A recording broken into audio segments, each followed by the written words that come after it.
Hello friends आज हम बात करेंगे GS paper third mains UPSC. आज हम बात करेंगे यूपीएससी के जनरल स्टडी सामान्य अध्ययन प्रश्न पत्र थर्ड के बारे में। और हम यहाँ पे देखने वाले हैं कि किस प्रकार का इसका सिलेबस है और उसमें से किस प्रकार के जो प्रश्न हैं वो आपसे पूछे गए हैं विगत वर्षों में।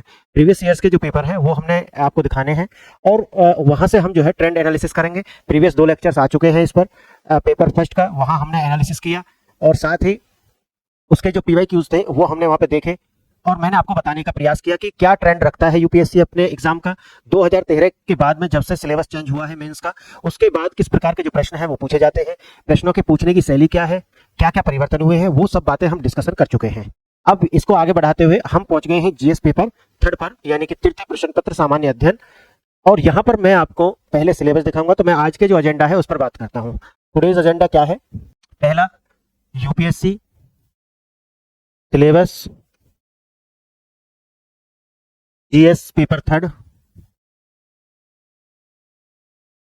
और दूसरा हम यहाँ पे देखने वाले हैं प्रीवियस ईयर के पेपर पीवाईक्यूज प्लस इनका ट्रेंड एनालिसिस। ट्रेंड एनालिसिस और कुछ प्रश्नों को मैं एग्जांपल के लिए आपको बताऊंगा कि आप किस प्रकार से फॉर्मेटिंग कर सकते हैं, किस प्रकार से सोच सकते हैं उन प्रश्नों को लेकर के, मौलिकता जो आपकी सोच में है वो किस प्रकार से होनी चाहिए, ये हम यहाँ पर देखने वाले हैं। और तीसरा जो एजेंडा है आज का, कुछ कुछ मैं आपको बताता हुआ भी चलूंगा, कुछ सजेशंस, कुछ महत्वपूर्ण बातें हम करेंगे। तो यहाँ पर हम बताते हैं आपको कुछ महत्वपूर्ण बातें हम करेंगे, महत्वपूर्ण बातें भी करने वाले हैं, ठीक है। तो इस प्रकार से हम इसे लेकर के चलेंगे और अपने इस थर्ड पेपर का जो हमारा सिलेबस है और आज का जो एजेंडा है वो हम पूरा करेंगे। तो शुरू करने से पहले हम देखते हैं कि प्रीवियस ईयर में जो प्रश्न पूछे गए हैं इसके अंदर कौन कौन से सब्जेक्ट है, थर्ड पेपर के अंदर कौन कौन से सब्जेक्ट शामिल है वो हम देख लेते हैं। पहला हमको देखना है जीएस पेपर थर्ड। इसके अंदर हम एक यहाँ पर एक इस तरीका से बना लेते हैं, ये आपके हो जाएंगे सब्जेक्ट्स, ठीक है। यहाँ पर सब्जेक्ट लिखे लेते हैं, यहाँ पर हम ईयर्स लिखे लेते हैं, 2013 में चेंज हुआ, उसके बाद से जो भी प्रश्न है वो किस प्रकार से पूछे हैं। तो विषय कौन कौन से हैं इसके अंदर वो देखते हैं, प्रौद्योगिकी, उसी प्रकार से फोर्थ जो विषय है, उसी प्रकार से यहाँ पर फोर्थ विषय जो है वो देखेंगे सुरक्षा, यानी कि जिसे आंतरिक सुरक्षा भी कहते हैं। तो फ्रेंड्स, हमने यहाँ पे मैं आपको दिखा रहा हूँ कि प्रीवियस ईयर्स में ये जो विषय इसमें सम्मिलित है, यानी कि जो वही आपके सिलेबस के अंदर सामान्य अध्ययन प्रश्न पत्र तृतीय, इसके अंदर जो भी विषय शामिल है उनसे किस प्रकार के जो कितने कितने प्रश्न जो है वो पूछे गए हैं। हमने एक सारणी यहाँ पे बनाई है, टेबल हमने बनाकर देख लिया है और इस टेबल में मैंने 2013 जब से सिलेबस चेंज हुआ है और 2019 तक का डेटा मेरे पास है, तो मैंने वहां तक का आपको दिखाया है कि कौन से विषय से इसके अंदर कितने विषय शामिल है। 5 विषय हैं, आप देखेंगे यहाँ पे 5 विषय इसके अंदर है और 5 विषयों में कितने कितने प्रश्न किस से आए हैं ये हमने यहाँ पे आपको बाइफरकेशन आपको दिखाया है। देखें आप, जैसे 2013 में प्रौद्योगिकी से 5 प्रश्न थे, 2014 में 3 थे, 2015 में 4, 16 में 2, 17 में 3, 18 में 2 और 19 में 3, यानी कि इस प्रकार से आप देख सकते हैं कि 5 से लेकर के 2 तक के बीच में वेरी करते हैं। तो इसका मतलब है कि आपको किस प्रकार से लेकर के चलना है वो बात आपको समझ में आ गई होगी। इसी प्रकार से आर्थिक विकास में 12 प्रश्न आए थे 2013 में, इसका मतलब है आप इसमें पूरा देखते जाएंगे 11, 10, 9, 8, इसका मतलब है इसका वेटेज अच्छा है।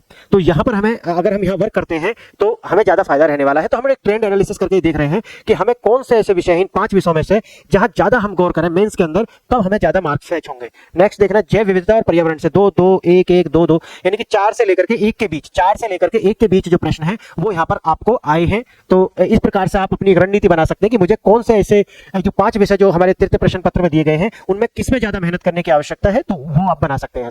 इसी प्रकार से आप आंतरिक सुरक्षा में देखेंगे तो अच्छा खासा वेटेज 4 से 5 प्रश्न हमेशा, कभी 4 और 5, बहुत ज्यादा वेरिएशन यहाँ है नहीं। जैसे कि आपने देखा कि इकोनॉमिक्स के अंदर बहुत ज्यादा वेरिएशन नहीं है, उसी प्रकार से आंतरिक सुरक्षा का जो विषय है इंटरनल सिक्योरिटी का, उसके अंदर भी बहुत ज्यादा आपको डिफरेंस देखने के लिए नहीं मिलता है। साथ में आपदा प्रबंधन 1 से 2 प्रश्न आते हैं, जिसे हम डिजास्टर मैनेजमेंट बोलते हैं। तो डिजास्टर मैनेजमेंट से 1 से 2 प्रश्न है, ठीक है। देखते हैं आगे। इस प्रकार से टोटल जो 2013 में जो थे वो 25 प्रश्न आए थे और उसके बाद से 20 प्रश्न का एक ट्रेंड जो है लगातार रहा है। तो इस प्रकार से हमने एक आपको देख लिया कि कौन कौन से टॉपिक है, यानी कौन कौन से विषय हैं और उन विषयों से किस प्रकार के जो प्रश्न है वो देखने के लिए मिलते हैं। अब हम आगे चलते हैं और आपके सिलेबस पर चलते हैं। सिलेबस देखते हैं कि सिलेबस में क्या बोला है। एक बार सिलेबस देख लेते हैं और जैसा कि मैंने आपको एक बार समझा दिया है, आप देखेंगे यहाँ लिखा हुआ है पेपर फोर्थ, यानी कि ये फोर्थ पे नंबर पर है, लेकिन पेपर है जनरल स्टडी के हिसाब से हम देखते हैं। तो जनरल स्टडी में ये कौन सा पेपर है? जनरल स्टडी थर्ड का पेपर है, यानी कि हम जीएस थर्ड इसे बोलते हैं, यानी कि सामान्य अध्ययन तृतीय। ये प्रश्न पत्र है और इसके अंदर हम देखेंगे कि जैसे कि हमने पीछे देख लिया कि विषय कितने हैं इसके अंदर, 5 विषय शामिल हैं, और जिनमें हम एक बार नाम लेकर के देख लेते हैं कौन कौन से विषय हैं इसके अंदर। इसके अंदर आप देखेंगे साइंस एंड टेक्नोलॉजी, जिसे हम विज्ञान प्रौद्योगिकी बोलते हैं, इकोनॉमिक डेवलपमेंट, आर्थिक विकास, बायोडाइवर्सिटी यानी कि पर्यावरण वाला जो मैंने आपको बताया था, जैव विविधता और पर्यावरण, एनवायरमेंट, और तीसरा है इंटरनल सिक्योरिटी, और एक है डिजास्टर मैनेजमेंट, तो ये 5 विषय इसके अंदर शामिल हैं। यहां से प्रश्न पूछे जाते हैं।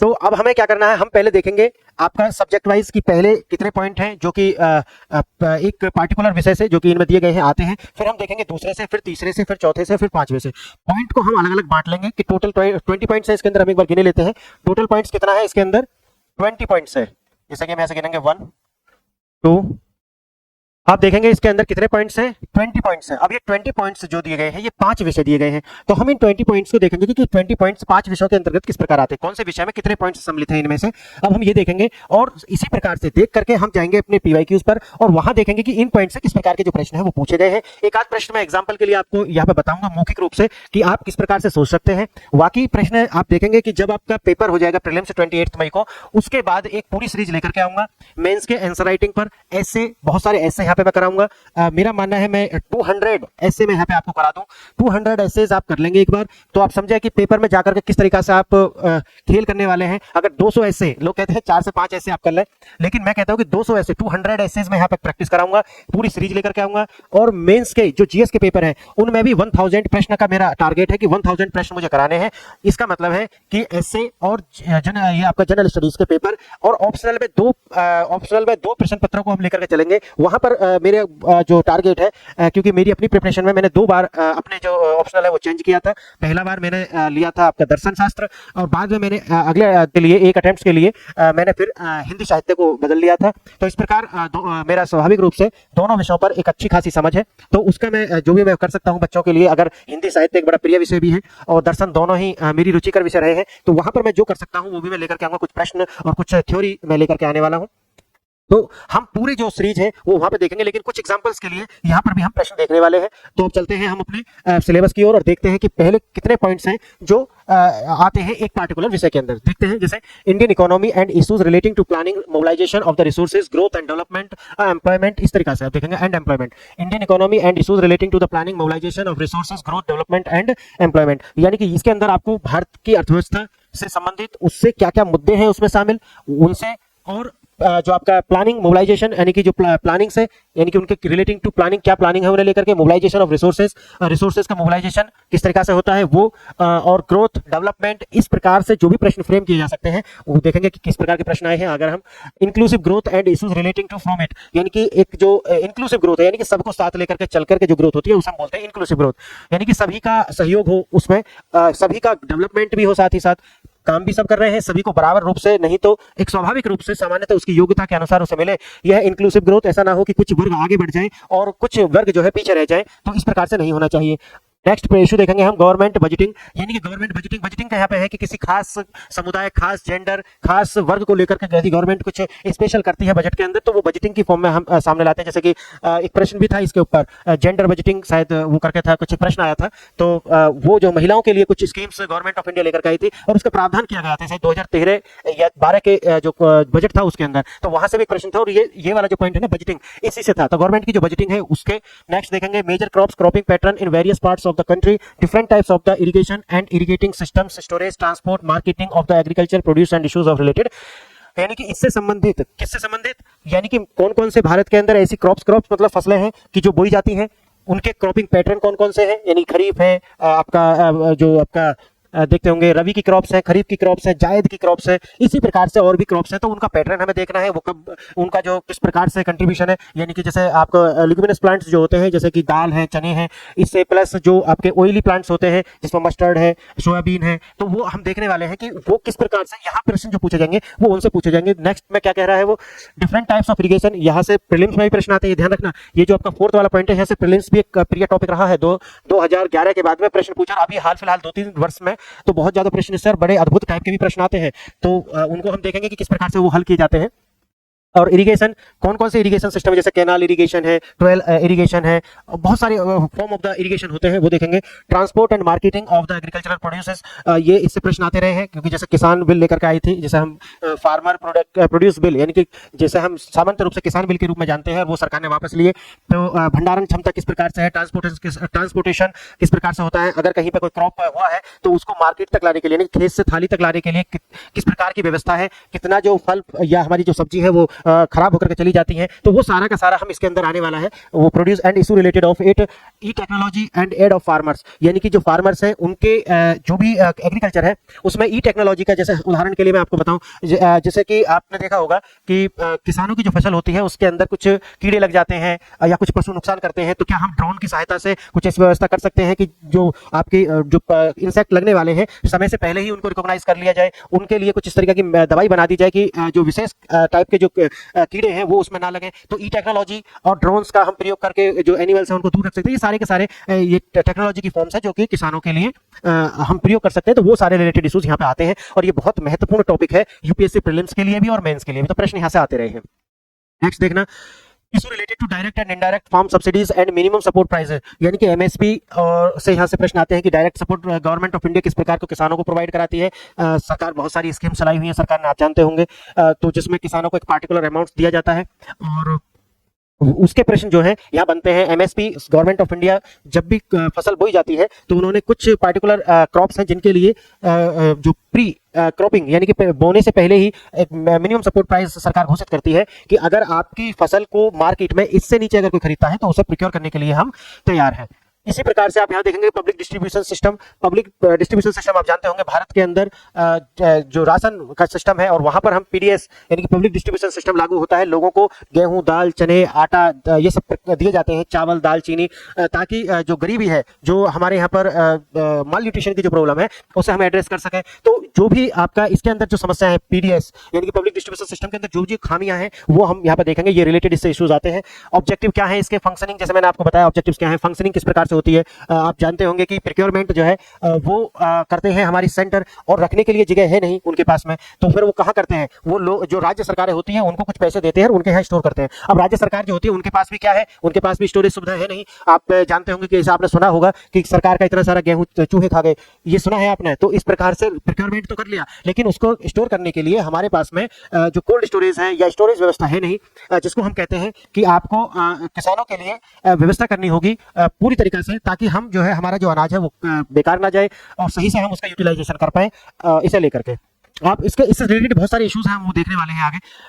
और यहाँ पे देखेंगे revamping issues and buffer stocks, यानी कि वही स्टॉक जो मैंने आपको बताया कि बफर स्टॉक्स आपके पास है कि अगर 4 साल किसी प्रकार से कोई फेमाइन आ जाए, अभी जैसे कि कोरोना आया था, ये एक अलग टाइप का था, लेकिन अगर फसल को लेकर के कोई इसी तरीका का कोई कीड़ा या कोई महामारी आ जाती है फसल को लेकर के और हमारे पास अनाज जो है उतना नहीं उग पाता, तो उसमें क्या हमारे पास इस तरीका की व्यवस्था है कि हम 1 से 2 साल इस तरीका से सभी लोगों को भोजन की व्यवस्था कर सकें। तो इस तरह के बफर स्टॉक्स हमें रखने होंगे इस समस्या को देखते हुए। नेक्स्ट है फूड सिक्योरिटी। फूड सिक्योरिटी मैंने जैसे आपको बता दिया है कि जो भी देश है उनके लिए, जो लोग हैं भारत के, वहां पर क्या है, हंगर अपी है, भुखमरी है, तो उनके लिए फूड की एक व्यवस्था रहे, ये सुरक्षा रहे कि ऐसा ना हो कि हमारे पास बफर स्टॉक्स नहीं है और फूड जो सिक्योरिटी है वो हमारी इंडेंजर्ड हो जाए। तो उसको बचाने के लिए हमें इस तरीके की व्यवस्था रखनी पड़ेगी और इसके ऊपर बहुत प्रश्न पूछे गए हैं और हम देखने वाले हैं कि किस प्रकार के जो प्रश्न है वो आते हैं। नेक्स्ट आप देखना technology mission and economic of animals rearing, यहाँ पे ये भी आएगा, शायद इसी का ये पार्ट है, आगे देखना एक बार। सिक्योरिटी और आगे है ये टेक्नोलॉजी मिशंस, इसको लेकर के हमने टेक्नोलॉजी यानी कि प्रौद्योगिकी के साथ लेकर के कैसी व्यवस्था की है ताकि हम जो ये बना करके रखें फूड सिक्योरिटी जैसी जो समस्या है वो ना आने पाए। Economics of the animal rearing, यानी कि पशुपालन से संबंधित, पशुपालन में आप यहाँ पर फिश पालन भी देख सकते हैं, भेड़, बकरी, ऊंट, भैंस, ये सारे के सारे, गाय, ये सब के सब हमें देखेंगे कि जो एनिमल रियरिंग है, पशुपालन। वैसे आप देखेंगे हमारे यहाँ पर जो एशियन कंट्रीज है वहाँ पर एनिमल रियरिंग जैसा कंसेप्ट बहुत कम है। वेस्टर्न में ये आपको बहुत ज्यादा देखने के लिए मिलेगा, वेस्टर्न में भी देखने के लिए मिलेगा, ऑस्ट्रेलिया, न्यूजीलैंड, इन देशों में भी बहुत ज्यादा, लेकिन भारत सरकार ने इसके लिए अलग से स्कीम लाई हुई है। तो इससे प्रश्न आते हैं कि एनिमल रेयरिंग से प्रश्न आते हैं, तो ये वाला इशू भी हम देखने वाले हैं। इसके किस प्रकार के प्रश्न आए हैं वो भी देखेंगे। Food processing and related to industries in India, scope and significances, locations of stream and downstream requirement, supply chain management, यहाँ से प्रश्न आते हैं बहुत ज्यादा। हम यहाँ पे देखने वाले हैं कि फूड प्रोसेसिंग क्या है। आप जानते होंगे कि जो फूड प्रोसेसिंग है वो वैल्यू एड अप कर देती है जो भी आपका प्रोडक्ट है उसके अंदर। अब जैसे उदाहरण के लिए हम मानते हैं कि आपके खेत में है टमाटर है, और टमाटर का जो प्रोडक्ट है वो क्या बन सकता है, सॉस बन सकती है, कोई चटनी बन सकती है, किसी प्रकार का हम और स्वादिष्ट कोई बना सकते हैं उससे, जैसे कि कोई केक टाइप का हम बना सकते हैं जिसमें टमाटो का कोई स्वाद हो। तो प्रोसेसिंग करनी है उसका, यानी कि जो आपका जो भी प्रोडक्ट है। अब जैसे आलू है तो उससे क्या बना सकते हैं आप, चिप्स बना सकते हैं, और भी बहुत सारे हम सोचें फूड इंडस्ट्री में इससे प्रोडक्ट बन सकते हैं। तो ये सोचना है हमें, गेहूं से हम क्या बना सकते हैं। तो जितना भी एग्रीकल्चर में प्रोडक्ट प्रोड्यूस करते हैं हम, तो वो सारे से हम क्या बना सकते हैं, ये फूड प्रोसेसिंग का भाग है। तो फूड प्रोसेसिंग हमें करना है, और यही सिर्फ मैं अभी यही नहीं कर रहा, अब यहाँ पर हम ये भी देख सकते हैं कि नारियल है, वो भी हमारा एग्रीकल्चर ही है। नारियल है, धान है, और बहुत सारे ऐसे क्रॉप्स हैं। ऊपर आपने देखा क्रॉप एंड क्रॉपिंग पैटर्न्स। तो वो जो क्रॉप जितना भी होता है उसको फूड प्रोसेस करके उसके अंदर हम जो वैल्यू ऐड करें, ताकि हमारे जो किसानों की जो इनकम है, जो गवर्नमेंट ऑफ इंडिया ने 2024 रखा हुआ है कि दुगना इनकम करने का, तो वो दुगनी इनकम हो जाए अगर आप इस तरीके से करते हैं। और ये बड़े अच्छे से सरकार इस पर काम कर रही है, बहुत अच्छे से सरकार इस पर काम कर रही है। तो आप देखेंगे नेक्स्ट इशू क्या है, इसका स्कोप क्या है, ये आपने देखा इंडिया में इसका स्कोप क्या है, बहुत ज्यादा स्कोप है। वैसे तो फूड प्रोसेसिंग जो है ऐसा तो है ही, लेकिन जो खासकर ऐसी कंट्री है जहां पर महिला और पुरुष दोनों वर्क करते हैं, वहां इसकी महत्ता और ज्यादा बढ़ जाती है। जैसे कि प्रीपेड फूड्स जो होते हैं, यानी कि पहले ही फूड को बना करके रख दिया जाता है और बाद में उसको थोड़ा सा गर्म कर लिया, या जैसे कि आपने देखे होंगे कुछ इस तरह के फूड होते हैं, वो गर्म कर लें, उसके बाद में प्रिजर्व करके रखते हैं, पहले उन्हें प्रिजर्व करके रखते हैं, जैसे ही उन्हें ओपन करेंगे उन्हें गर्म कर लें और आपका फूड हो जाएगा तैयार। क्योंकि जहां पति पत्नी दोनों ही वर्क में इंडल्ज होते हैं, वहां पर आकर के पत्नी खाना नहीं बनाएगी, और ना ही ऐसा है कि वो कोई नौकर ही घर पे छोड़ देते, कि दोनों है नहीं तो नौकर भी घर पे नहीं छोड़ सकते खाना बनाने के लिए। तो वहां पर जो फूड प्रोसेसिंग इंडस्ट्री है वो अच्छे से फ्लरिश करेगी, उसके जो प्रोडक्ट है वो अच्छे से सेल होंगे। आप जानते होंगे इस बात को। तो भारत जो सोसाइटी है उसका इवोल्यूशन इस प्रकार से हो रहा है जहां पति और पत्नी दोनों ही वर्क में इंडल्ज हैं, और ये बहुत पॉजिटिव साइन भी है भारत के लिए कि महिलाओं का जो पार्टिसिपेशन है वो बढ़ रहा है। तो उनका भी जो पार्टिसिपेशन है वो जीडीपी के अंदर होने जा रहा है, तो जिससे जीडीपी भी हमारी बहुत तेजी से ग्रोथ करेगी। मैं देखूंगा इसका कि वर्ल्ड बैंक की रिपोर्ट क्या है इस पर, कि अगर भारत की महिलाओं को भी आपको वर्क पार्टिसिपेशन रेट बढ़ जाता है तो हमारी जीडीपी जो है एक पार्टिकुलर परसेंटेज से बढ़ जाएगी। तो ये पॉजिटिव साइंस है। आगे देखेंगे हम इसके सिग्निफिकेंस, जैसे आपको मैंने अभी इतनी सारी बातें बताई है, सारी सिग्निफिकेंस ही तो है इसके। Location, up stream down stream, कहाँ इनको स्थापित किया जाना चाहिए, इनकी लोकेशंस है ना, इससे प्रश्न पूछे जाएंगे। Up stream and down stream दोनों पर प्रश्न आते हैं। इस पर ये न्यूज़पेपर में काफी अच्छे से रहते हैं कि अप स्ट्रीम और डाउन स्ट्रीम दोनों पर हम देखने वाले हैं। रिक्वायरमेंट्स, सप्लाई चेन मैनेजमेंट, ये भी हम देखेंगे कि सप्लाई चेन किस प्रकार से होना चाहिए। कि वर्ड बहुत ज्यादा न्यूज़पेपर में रहा है पिछले 2-3 साल में, चाइना को लेकर के, कि चाइना के पास में रेयर अर्थ मटेरियल है, तो इसलिए वो सप्लाई चेन को बाधित करेगा। कोरोना में आपने देखा कि किस प्रकार से जो सप्लाई चेन है वो बाधित हुई, और सप्लाई चेन बाधित होने से क्या क्या नुकसान होते हैं, ये सारी बातें हम देखने वाले हैं, और बहुत ही अच्छे से करेंगे सारा। लैंड्स रिफॉर्म इन इंडिया, ये आपको जो पोस्ट इंडिपेंडेंस इंडिया है उसमें भी इससे प्रश्न आपको देखने के लिए मिल सकते हैं। और यहाँ पर अलग से दिया गया है कि लैंड रिफॉर्म्स इन इंडिया, यानी कि भारत में जो भूमि का जो रिफॉर्म हुआ है वो किस प्रकार से हुआ है, कौन कौन से कमीशन आए हैं, क्या रिपोर्ट्स हैं इस पर, ये सफल रहा है या नहीं रहा है, ये भी हम देखने वाले हैं। और आगे देखते हैं कुछ infrastructure, energy, ports, road, airport, railways, इससे प्रश्न आएंगे, यानी कि ट्रांसपोर्टेशन से प्रश्न आते हैं। न्यूज़पेपर में ये बहुत रहते हैं। आप एक बार, जैसे कि मैंने आपको बताया कि जिस प्रकार से मैंने नोट्स तैयार कराए हैं, एक बार वो नोट्स तैयार कर लें, उसके बाद में सिर्फ अपडेट रह जाएगा कि एक एक दो दो पॉइंट आपको मिल जाए न्यूज़पेपर से। बाकी तो ये न्यूज़ में बने रहते हैं ये सारे टॉपिक्स, और वहां से आपको एक आइडिया पकड़ लेना है कि अच्छा इस प्रकार से भी हम सोच सकते हैं, वो ही आपको ऐड कर लेना है, और आपकी तैयारी परफेक्ट और बेहतरीन होकर के चलने वाली है। नेक्स्ट देखना है साइंस एंड टेक। अच्छा, यहाँ तक अब हम देख लिए इन्वेस्टमेंट मॉडल्स। 10 पॉइंट है इन्वेस्टमेंट मॉडल, यानी कि आपने देखा होगा कि हॉमर मॉडल है, और सरकार का पीपीपी मॉडल पर जो रोड वगैरह बनाए जाते हैं, या जो भी पब्लिक प्रॉपर्टीज जो होती है, जैसे कि रोड है, सड़क है, रोड है, नहर है, तालाब है, तो वहां पर भी क्या इन्वेस्टमेंट करते हैं। तो वो इन्वेस्टमेंट के मॉडल कौन कौन से होते हैं, हाइब्रिड मॉडल में कौन कौन सा है, तो ये 4 से 5 प्रकार के मॉडल्स हैं। इन पर हम देखने वाले हैं कि इनमें किस प्रकार की गवर्नमेंट की पार्टिसिपेशन होती है। अगर गवर्नमेंट की पार्टिसिपेशन नहीं होती तो गवर्नमेंट किस प्रकार से इसके अंदर सम्मिलित होती है। तो ये सारी प्रश्न हम देखेंगे। 10 पॉइंट हमने यहाँ पे गिन लिए हैं, और ये 10 पॉइंट से अब हम देखने वाले हैं कि किस प्रकार के प्रश्न पूछे जाते हैं। 2019 का एक प्रश्न है, ये देखना एक बार आप। ये तर्क दिया जा सकता है कि समावेशी समृद्धि की रणनीति का आशय एक साथ समावेशिता और धारणता के उद्देश्यों को प्राप्त किया जाना है। इस कथन पर टिप्पणी कीजिए। प्रश्न में पूछा गया है कि ये तर्क दिया जाता है कि समावेशी समृद्धि का भी, जैसे मैंने आपको पीछे बताया है, सभी को इंक्लूसिव ग्रोथ, समावेशी समृद्धि का मतलब है इंक्लूसिव ग्रोथ। और ये प्रश्न, ये जो वर्ड है, ये आपके सिलेबस में भी आया था। तो एक तो आपको जो भी की टर्म होते हैं उनका अर्थ पता होना चाहिए कि ये है क्या। जैसे कि समावेशी समृद्धि, इसका जैसे समावेशी समृद्धि, इसका आशय क्या है ये आपको पता होना चाहिए। जैसे कि आप जानते होंगे कि हर एक शब्द के 2 आशय हैं। एक तो वो है जो डिक्शनरी मीनिंग है उसका, शब्दकोश शब्दार्थ क्या है, और दूसरा है कि उसका हम किस परिप्रेक्ष्य में लेकर के चलते हैं, उस प्रकार से भी वो शब्द अपना अर्थ ग्रहण कर लेता है। तो आप यहाँ देखेंगे समावेशी समृद्धि, यानी कि एक साथ क्या हो गया, इंक्लूसिव ग्रोथ, सबको साथ लेकर के चलना है। राजनीति का आशय, यानी कि समावेशी समृद्धि की रणनीति का आशय एक साथ समावेशिता और धारणता। धारणता का मतलब है कि आपको इस तरीका से ग्रोथ लेकर के चलना है कि वो आप नेक्स्ट जनरेशन को भी ध्यान में रख कर करें। धारणता मतलब है वो सस्टेनेबल होना चाहिए। सस्टेनेबल का मतलब आप समझ रहे होंगे कि ऐसा नहीं होना चाहिए कि कुछ दिन के लिए हम तो उसका उपयोग कर लें लेकिन आने वाली जो जनरेशन है वो उससे वंचित रह जाए, तो ऐसा हमें नहीं करना है। आप इसका एक उदाहरण ले सकते हैं ऑक्सीजन, यानी कि जो हमारा एनवायरमेंट है, जो हमारे एंसेस्टर्स थे उनके समय में ये एनवायरमेंट बहुत ही ज्यादा साफ हवा थी, इसके अंदर स्वच्छ था, लेकिन आज जब हम हैं तो इसका डिग्रेडेशन हो गया है, इसका अवनमन हुआ है। लेकिन हम भी अपनी आने वाली जनरेशन के लिए क्या इसे ऐसा छोड़ करके जाएंगे या बेहतर बना देंगे या इसे और डिग्रेड करके यानी कि और अवनत करके जाएंगे, ये हमारे ऊपर निर्भर करता है। तो अगर हम इसे इस तरीका से यूज कर रहे हैं कि ये धारणीय नहीं है यानी कि सस्टेनेबल नहीं है, तो इसका मतलब है कि हम आने वाली जनरेशन के साथ में अच्छा नहीं कर रहे हैं। तो ये प्रश्न यही पूछ रहा है आपसे कि ये धारणता के उद्देश्यों को प्राप्त किया जाना है, इस कथन पर तर्क दीजिए। तो समावेशी समृद्धि की रणनीति का अर्थ से क्या है? क्या ये दोनों है कि समावेशिता और धारणता है? तो आप बताइए। तो आप इसमें किस तरह टिप्पणी करा रहा है आपसे? टिप्पणी का मतलब है कि आपके विचार पूछ रहा है कि आप क्या सोचते क्या है इस पे, है क्या, या आप क्या जानते हैं इसके विषय में। तो आप इसे किस प्रकार से देख सकते हैं? तो आप इसे ऐसे देख सकते हैं कि जैसे स्थायी विकास के लिए जो स्थायी विकास चाहिए आपको, कैसा चाहिए? स्थायी। ऐसा नहीं है कि एक बार तो एकदम वो क्या कर जाए, हाई जंप आ जाए और उसके बाद में वो डिप कर जाए, ऐसा नहीं चाहिए, लगातार आपको चाहिए। तो यहाँ पे ऐसे लिख सकते हैं कि स्थायी विकास के लिए समावेशी वृद्धि अति आवश्यक होती है। समावेशी समृद्धि के अर्थ है समाज के सभी वर्गों और संसाधनों और सुविधाएं पहुंचाना, यानी कि सभी जो वर्ग हैं उनको साथ लेकर के चलना है और सभी को जिस तरीका से डिस्ट्रीब्यूशन है वो समान रूप से होना चाहिए, जैसा कि मैंने आपको बताया था। विश्व बैंक के अनुसार समावेशी समृद्धि वैविध्यपूर्ण यानी कि विविधता होती है, उसमें वैविध्यपूर्ण होती है, सहभागी और कमजोर विकास को यानी कि सहभागी होती है और कमजोर विकास को संदर्भित करता है। यह विकास की गति और स्वरूप दोनों को समाहित करता है, इसीलिए यह किसी भी सफल विकास की रणनीति का आवश्यक घटक है। यानी कि अगर आप समान रूप से डिस्ट्रीब्यूशन इसका करते हैं तो यही क्या है, हमारी सफल विकास की रणनीति का आशय। ऐसा नहीं है कि कुछ वर्ग आगे बढ़ जाए और कुछ वर्ग पीछे रह जाए, और साथ ही साथ ये भी देख करके चलना है कि वो क्या होना चाहिए, क्योंकि आपको सस्टेनेबल डेवलपमेंट चाहिए तो फिर आपको सस्टेनेबल ही ग्रोथ करना होगा और सस्टेनेबिलिटी के साथ में करना होगा।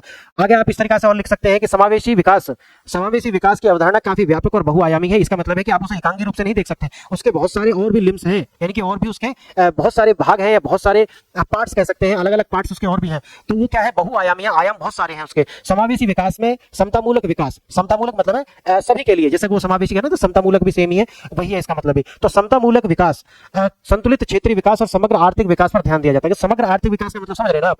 तो समग्र आर्थिक विकास है कि आपको जो बहुआयाम है, लाइफ के भी बहुत आयाम होते हैं, उसी प्रकार से आपको सिर्फ ऐसा नहीं कि एजुकेशन पे ही ध्यान दिए जा रहे हैं या सिर्फ आप पेट पालन पे ही ध्यान दिए जा रहे हैं कि सिर्फ भूखमरी आपको खत्म करनी है, ऐसा नहीं है। आपके ऐसा नहीं है कि आप सिर्फ आर्थिक रूप से समृद्ध होते जा रहे हैं और हैप्पीनेस आप खोते जा रहे हैं। आपने देखा होगा बहुत सारे इंडेक्स आते हैं ना, हैप्पी इंडेक्स यानी कि खुशहाली का जो इंडेक्स जारी किया जाता है, उसी प्रकार से जिंदगी के जो आयाम है वो बहुआयाम है, आपको सिर्फ एक आयाम को लेकर के नहीं चलना है। तो आप इसी तरीके से कह सकते हैं कि जो सभी क्षेत्र, जितने भी क्षेत्र उसमें आते हैं, उनका सबका संतुलन, समग्र आर्थिक विकास पर ध्यान दिया जाना चाहिए। इसके माध्यम से विभिन्न वर्गों, विविध क्षेत्रों और विविध प्रदेशों और महिला पुरुष सभी वर्गों और जातियों को साथ में लेकर के चलना है, और वर्तमान यानी कि जातियों का साथ लेकर के चलना है। खुशहाली, वर्तमान में आप देखते हैं कि जो खुशहाली है वो भी, उसका भी एक अर्थ होने लगा है, यानी खुशहाली का इंडेक्स जारी किया जाता है, तो उसका भी देखना होगा, जैसे मैं अभी आपको पीछे बता रहा था। बल्कि आने वाली पीढ़ियों के लिए एक बेहतर भविष्य बनाना भी, याद रखें जो उसने कहा ना कि सस्टेनेबल हो, तो आने वाली जो पीढ़ी है उनके लिए भी बेहतर भविष्य बेहतर भविष्य उन्मुखता को ध्यान में रख करके हमें चलना होगा। यह एक ऐसा विकास होता है, कौन सा विकास की हम बात कर रहे हैं? सस्टेनेबल डेवलपमेंट की। एक ऐसा विकास होता है जो अपने आने वाले कई वर्षों तक चलता रहता है, और तब इसे धारणता कहते हैं। धारणता का मतलब है सस्टेनेबिलिटी। अगर वो समान गति से चलता है और नेक्स्ट जनरेशन को ध्यान में रखता है तो उसी को क्या कहते हैं हम? Sustainable development. सस्टेनेबल डेवलपमेंट आप समझ के, इंक्लूसिव ग्रोथ और सस्टेनेबल डेवलपमेंट दोनों टर्म आप ध्यान से समझ के, मैंने एग्जांपल भी आपको दिए हैं। तब इसे धारणता कहा जाता है। और धारणता कब कहा जाएगा? वो लगातार और अगली जनरेशन को भी ध्यान में रखेगा। धारणता प्राप्त की जा सकती है जब इसमें सभी वर्गों को बिना भेदभाव के समाहित किया जाता है, यानी कि सभी वर्ग अगर इसमें शामिल है तब इसको क्या कह सकते हैं हम? बिना भेदभाव के अगर सभी वर्ग इसमें शामिल हैं तो कह सकते हैं समावेशी विकास है। समावेशी समृद्धि ग्रामीण और शहरी दोनों क्षेत्रों के संतुलन विकास पर निर्भर करता है। तो ऐसा नहीं है कि सिर्फ आप शहरी क्षेत्रों को आगे बढ़ा रहे हैं, नहीं, आपको जो ग्रामीण क्षेत्र है उनको भी लगातार आगे बढ़ा करके चलना होगा। इसमें इस यानी कि समावेशी समृद्धि की पहली शर्त के रूप में भी देखा जाता है कि आपको दोनों के साथ समान व्यवहार करना है। ये है, आप ध्यान रखना, इसको पहली शर्त भी कहा जाता है। समावेशी समृद्धि में अवसर की समानता प्रदान करना, यानी कि जो समता है वो भी, यानी कि समान अवसर आपको मिलने चाहिए। और समावेशी वृद्धि में अवसर की समानता प्रदान करना और शिक्षा और कौशल विकास के माध्यम से लोगों को सशक्त बनाना शामिल है। तो इसमें क्या है कि लोगों की जो स्किल्स हैं उनको डेवलप करना भी इसके अंदर शामिल है, क्योंकि जैसे कि जापान में बोला जाता है ना कि आप सिर्फ मछली खाना ना सिखाएं बल्कि मछली पकड़ना भी सिखाएं। तो अगर आपको सस्टेनेबल डेवलपमेंट चाहिए तो आपको सिर्फ उनको पीडीएस के तहत सिर्फ फूड का ही डिस्ट्रीब्यूशन नहीं करना है, बल्कि उन लोगों को शिक्षा देनी है, उन लोगों को स्किल्स देनी है, ताकि कल वो अपनी लाइवलीहुड खुद ही जुटा सकें। ऐसा हमें प्रावधान करते हैं तो आप कहेंगे कि ये सस्टेनेबल डेवलपमेंट है और इंक्लूसिव ग्रोथ इसी से आती है। तो आप समझ गए हैं कि सस्टेनेबल डेवलपमेंट से ही सस्टेनेबल सस्टेनेबल डेवलपमेंट से ही इंक्लूसिव ग्रोथ आती है। और पर्यावरण, इसमें और भी देख सकते हैं कि पर्यावरण को भी ध्यान में रखना है, पर्यावरण ध्यान में रख करके आप चलते हैं, पर्यावरण संरक्षण पर पूरा ध्यान दिया जाता है। तो आप जितनी भी लिम्स हो सकते हैं वो सारे आप सस्टेनेबल डेवलपमेंट, और सस्टेनेबल डेवलपमेंट आएगा तब इंक्लूसिव ग्रोथ आएगी, दोनों एक दूसरे से इंटरकनेक्टेड है। तो उसी प्रकार से आप इसको देख सकते हैं। तो मैंने एक आपको एग्जाम्पल के लिए बताया कि आप इस प्रश्न को जो मैंने आपको बताया है आप इस प्रकार से देख सकते हैं। तो नेक्स्ट प्रश्न हम देखते हैं। नेक्स्ट प्रश्न क्या कहता है, एक और है, उन प्रत्यक्ष करों को गिनाइए जो भारत में वस्तु और सेवा कर जीएसटी में सम्मिलित किए गए हैं। भारत में जुलाई 2017 से क्रियान्वित जीएसटी के राजस्व निहितार्थों पर भी टिप्पणी कीजिए। यानी कि यहाँ पर वो क्या पूछ रहा है आपसे, ये प्रश्न था और बड़ा ही इस प्रश्न को बहुत ऑकवर्ड माना गया था जब ये प्रश्न आया था 2019 में कि यार ये पीछे से जाकर के क्यों पूछ रहे हैं, इसे कैसे याद रहेगा। जीएसटी हटाया गया, जीएसटी लाया गया और ये सारे अप्रत्यक्ष कर को इसमें सम्मिलित कर लिया गया।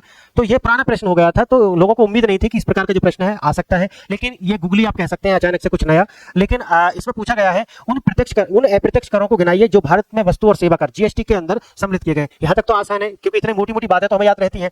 लेकिन भारत में जुलाई 2017 से क्रियान्वित जीएसटी के राजस्व निहितार्थों पर टिप्पणी कीजिए। यहाँ थोड़े से आप फंस सकते थे अगर आप मेरे प्रकार से अगर आप नोट्स बना करके नहीं चलते। अगर आप मेरे तरीका से नोट्स बनाते हैं तो फिर ये प्रश्न आपके लिए बहुत टिपिकल नहीं है। वो अगर आप कहते हैं कि सर आपके प्रकार से नोट्स कैसे बनाए जाते हैं, तो आप लेक्चर नंबर 1 से आप लेकर के चले, और उसमें शायद दूसरा ही लेक्चर है मेरा, how to make notes scientifically. उस वाले लेक्चर को आप देखें तो आप समझ जाएंगे मैं क्या कह रहा हूं आपसे, और मेरे प्रकार से नोट्स किस प्रकार से बनाए जाते हैं। अगर आप उस तरीके से नोट्स बनाते हैं तो फिर ये कोई मायने नहीं रखता। हो सकता है कि आपने 2-3 साल पहले तैयारी की हो और तब भी वहां से प्रश्न आता है, 2-3 साल पुराने करंट अफेयर से भी प्रश्न आता है, तो भी आपको कोई परेशानी होने वाली है नहीं। उसका रीजन है वो मैंने वहां पे गिनाया है, तो आप जाकर के उस लेक्चर को देखें और जाने के किस प्रकार मैं बोल क्या रहा हूँ, उसका मतलब क्या है। अभी हम ये प्रश्न देखते हैं कि आप 1-2 प्रश्न मैं यहाँ पे देखूंगा और उसके बाद हम आगे बढ़ जाएंगे, क्योंकि समय की अपनी एक सीमा है। मैं इस लेक्चर को बहुत ज्यादा लंबा भी कर दूंगा तो बड़ी परेशानी आने वाली लोगों को, क्योंकि फिर लोग देखने में थोड़ा हिचकिचाते हैं कि इतनी लंबी वीडियो हम कैसे देखें। एंटरटेनमेंट की वीडियो देख सकते हैं, लेकिन अगर आप एजुकेशनल वीडियोस की बात करते हैं तो लोग पकना शुरू हो जाते हैं कि यार मैं समझ नहीं आता। बहुत कम लोग होते हैं कि जो वास्तव में उनकी विल पावर बड़ी स्ट्रांग होती है, वो कहते हैं नहीं अब यदि मैंने देखा है तो पूरा देखूंगा, है ना। तो ऐसे लोग बहुत कम होते हैं, लेकिन होते हैं। तो हम बात कर रहे थे कि प्रश्न पूछा गया कि अप्रत्यक्ष करो, वो वाले अप्रत्यक्ष कर गिनाने हैं जो जीएसटी के अंदर सम्मिलित हैं, और उनके किस प्रकार से राजस्व के निहितार्थ क्या है, किस प्रकार से वो बढ़ रहा है, पहले से किस प्रकार भिन्न है, क्या फायदा हुआ है, इस पर टिप्पणी आपसे करा रहा है। तो इस प्रश्न को आप इस तरीके से देख सकते हैं कि अगर आपको ये प्रश्न किस प्रकार से आप देखेंगे मैं आपको बताता हूं। आप ऐसे बोल सकते हैं कि जो जीएसटी प्रणाली केंद्र और राज्य सरकारों के अप्रत्यक्ष करों को सम्मिलित करता है, यानी कि दोनों स्टेट और सेंटर दोनों को शामिल कर लेता है। पहली बात, भारत में एकीकृत प्रत्यक्ष संहिता, भारत में एकीकृत अप्रत्यक्ष संहिता के रूप में जीएसटी यानी कि वस्तु और सेवा कर को जुलाई 2017 में लागू किया गया। इसमें केंद्र सरकार और राज्य सरकारों के निम्नलिखित करों को सम्मिलित किया गया। अब आप यहां तक लिख करके आप इसमें नीचे गिना सकते हैं कि ऐसे कौन कौन से कर हैं। जैसे कि मैं आपको उदाहरण के लिए यहां बता सकता हूं कौन कौन से कर इसके अंदर सम्मिलित किए गए हैं। केंद्रीय कर, केंद्रीय करों में जैसे केंद्रीय उत्पाद कर, सेवा कर, अतिरिक्त उत्पाद कर, काउंटरवेलिंग जो है वो ड्यूटी आपको इसमें शामिल की गई है। इसी प्रकार से राज्यों के कुछ कर हैं, मैं कुछ एग्जांपल आपको दे रहा हूं, आप और भी देख सकते हैं। मुझे याद आ जाते तो मैं अभी सारे बता देता, लेकिन मैं उदाहरण के लिए आपको बता रहा हूं जितना मुझे याद है। राज्यों के कर में आप देख सकते हैं जैसे बिक्री कर, जैसे हम वैट बोलते थे, मनोरंजन कर, क्रिया कर, लॉन्ड्री इत्यादि, ऐसे भी कुछ आप कर हो सकते हैं वो इसमें। अब आप चेंज करके लिख सकते हैं यहाँ पे जीएसटी को लागू होने के उपरांत तो एक नवीन कर प्रणाली होने का आरंभ का संकलन उतार चढ़ाव भरा रहा है। यानी कि जो ये आपका है ये उतार चढ़ाव भरा इसका जो अभी तक का जो वो रहा है कि कभी ज्यादा तो कभी कम, है ना। वित्तीय वर्ष 2018-19 में जीएसटी संग्रह बजट अनुमानों की तुलना में 16% कम रहा, यानी कि जितना हमने अनुमान लगाया था सरकार ने उससे कम उनको मिला इसमें। आप और भी ऐसे लिख सकते हैं कि इसके बावजूद भारत में करदाताओं के पंजीकरण में वृद्धि हुई है। ये पॉजिटिव साइन था कि लोगों जो करदाता है उनका जो परसेंटेज है वो बढ़ा है, उनकी संख्या जो है वो बड़ी है। और अनुमान अच्छा यहाँ तक हम देख चुके हैं कि हाँ, तो आप ये कह सकते हैं कि जो करदाताओं की जो संख्या है उसके अंदर वृद्धि हुई है। और आप ऐसे बोल सकते हैं जीएसटी प्रणाली लागू होने के बाद थोड़े समय के लिए कर संग्रहण में गिरावट आ सकती है, ये लोगों पहले ही सरकार ने अनुमान लगाया था, ये देखने को भी मिल रहा है, आप ये भी बोल सकते हैं। और अगर आप इसका देखते हैं तो आने वाले समय में इसके जो परिणाम है वो अच्छे होंगे। आप इस तरीके से कहकर के इसका अंत कर सकते थे। तो मैंने आपको एक छोटा सा इसका प्रारूप बताने का प्रयास किया कि आप इस प्रकार से इस प्रश्न को देख सकते थे। और भी हम कोई प्रश्न देख सकते हैं क्या इसमें? एक और प्रश्न यहाँ पर आया है, एकीकृत कृषि प्रणाली, ठीक है। एकीकृत कृषि प्रणाली किस सीमा तक कृषि उत्पादन को संधारित करने में सहायक है? इससे अभी मैंने आपको पॉइंट गिनाया था, तो वो कह रहे हैं कि एकीकृत कृषि प्रणाली किस सीमा तक कृषि उत्पादन को संधारित करने में सहायक है। आप इस वाले जो प्रश्न है उसको कुछ इस प्रकार से सोच सकते हैं कि एकीकृत कृषि प्रणाली का आशय उस कृषि पद्धति से है जिसके अंदर कृषि कार्य के साथ साथ कुछ अन्य निवेश आय साधनों को अपनाया जाता है। यानी कृषि के साथ साथ आप क्या कर रहे हैं? पशुपालन कर रहे हैं। आप ऐसे भी कर सकते हैं कि एक फार्म है आपके पास में, उसी में आपने मुर्गी फार्म कर लिया, तो एग्रीकल्चर भी हो रही है और साथ ही साथ में आपकी जो दूसरी इनकम है वो भी आप जनरेट कर रहे हैं। तो इस प्रकार के जो इंटीग्रेटेड फार्मिंग है अगर आप करते हैं तो इससे एक ही सिर्फ एक आय का सोर्स आपका नहीं रह जाएगा। और विश्व के अगर आप बहुत धनी लोगों से बात करते हैं, मैनेजमेंट गुरुओं से बात करते हैं, तो वो आपको कहते हैं कि आप नॉर्मल भी आम जिंदगी में भी कभी भी एक सोर्स ऑफ इनकम के ऊपर मत रहना। सिर्फ ऐसा नहीं रहना है आपको कि आप अगर कहीं पे भी काम कर रहे हैं, आप कहीं पढ़ा रहे हैं, अपना आपका एक इंस्टीट्यूट है, तो आप सिर्फ अपने इंस्टीट्यूट के ऊपर ना रहें, आपको ऑनलाइन शिफ्ट कर दें। ऑनलाइन के साथ साथ आप अपना वेबसाइट बनाएं, अपना ऐप डेवलप करें। इस प्रकार से अपने जो आय के सोर्स है उनको मल्टी रिसोर्सेज आपके इनकम के होने चाहिए। तो इस प्रश्न में यही बोला गया है कि आप एग्रीकल्चर के साथ साथ दूसरे अगर कोई भी सोर्स लाते हैं इनकम का, जैसे कि उदाहरण देकर के मैंने आपको बताया कि आप एग्रीकल्चर के साथ साथ एनिमल रेयरिंग, जो पीछे टॉपिक भी आया है उसमें सिलेबस के अंदर, एनिमल रेयरिंग आप कर सकते हैं, मछली पालन, मुर्गी पालन, भेड़ पालन उसी फार्म के अंदर आप कर सकते हैं।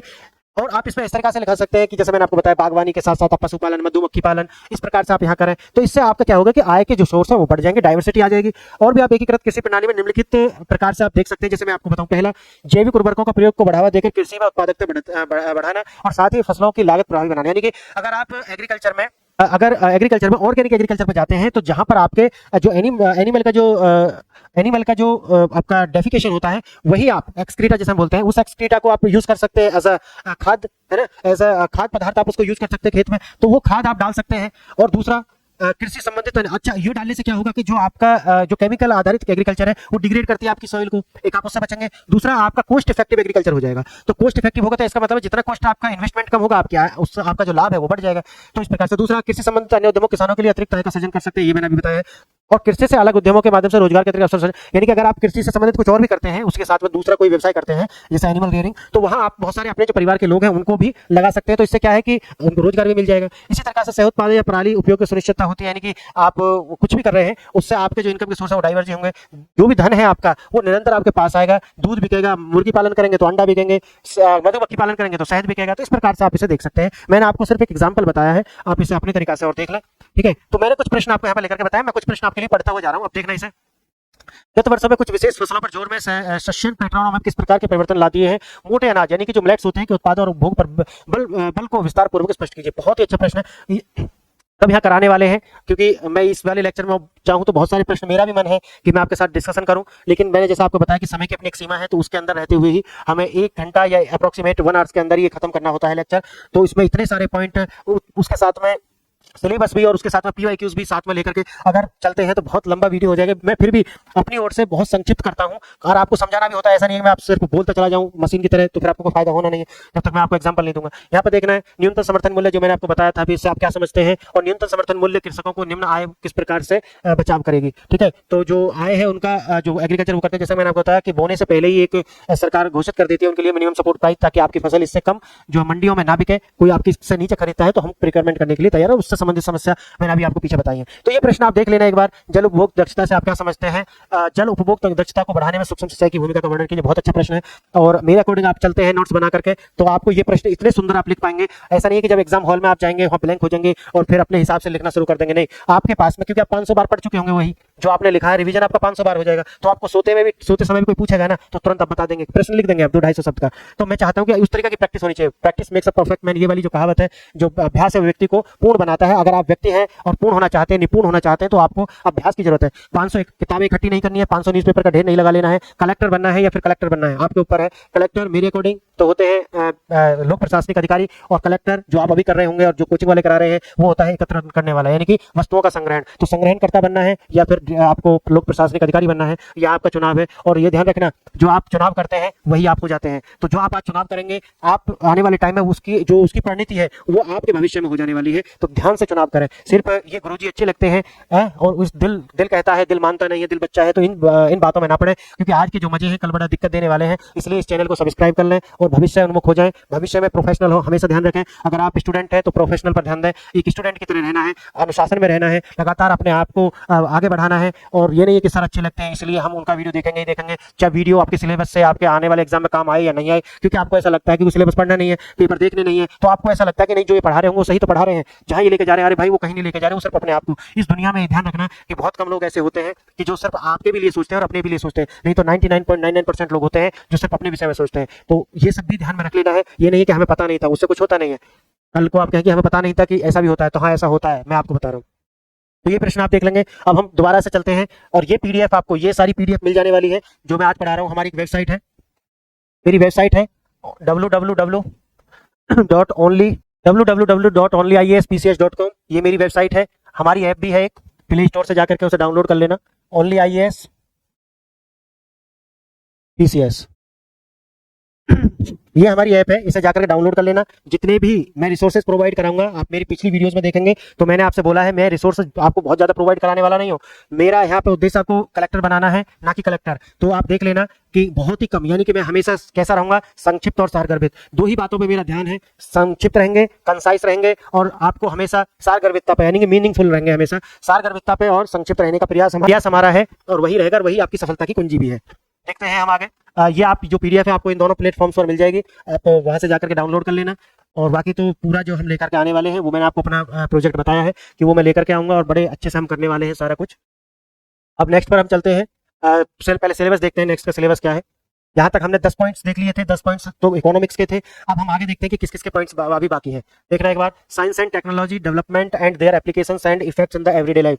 यानी कि साइंस एंड टेक्नोलॉजी में ऐसे प्रश्न आपको पूछे जाएंगे कि जो आपके दैनंदिन जीवन के प्रभावित करते हो कहीं ना कहीं। आप यानी कि एप्लीकेशन बेस्ड प्रश्न आपसे पूछे जाएंगे, यदि हम सीधा कहें तो एप्लीकेशन बेस्ड प्रश्न आपसे पूछे जाएंगे। अगर वो आपसे कोई सैटेलाइट पूछ रहे हैं, जैसे कि जूनो मिशन के ऊपर प्रश्न आया था, तो अगर आपसे कोई वो प्रश्न पूछ रहे हैं तो कहीं ना कहीं आने वाले समय में आपकी जिंदगी को इफेक्ट करेगा। और मैं आपको बताऊं कि यूपीएससी के अंदर अगर आप कुछ भी पढ़ रहे हैं तो ये ध्यान रखें कि एक तो जो मैंने पीछे आपको बताया है कि जहां से हमारे इतिहास ने एक मोड़ लिया, जहां से आज की दिशा, आज का भारत जहां खड़ा है, वो घटना आपको जरूर आपको बड़े अच्छे एलोबरेट मैनर में देखना है, डिफरेंट टाइप्स आपको देख लेना है। और दूसरा, जो आपकी जिंदगी को प्रभावित नहीं करता वो आपके काम का नहीं है। यानी कि तुम्हारा मतलब यानी कि मैं व्यक्तिगत बोल रहा हूँ, जो भी ह्यूमन बीइंग को प्रभावित नहीं करता वो आपके काम का नहीं है, ना ही तो उस तरीका पर विचार करना है। और अगर कोई आपसे विचार करा रहा है तो नहीं, आपका सिलेबस आपकी कुंजी है, ये ध्यान रखना। आप जब भी किसी यूट्यूब पर जाए, कहीं भी जाए, ये ध्यान रखना कि क्या आपका सिलेबस के रिलेटेड वो बात कर रहे हैं।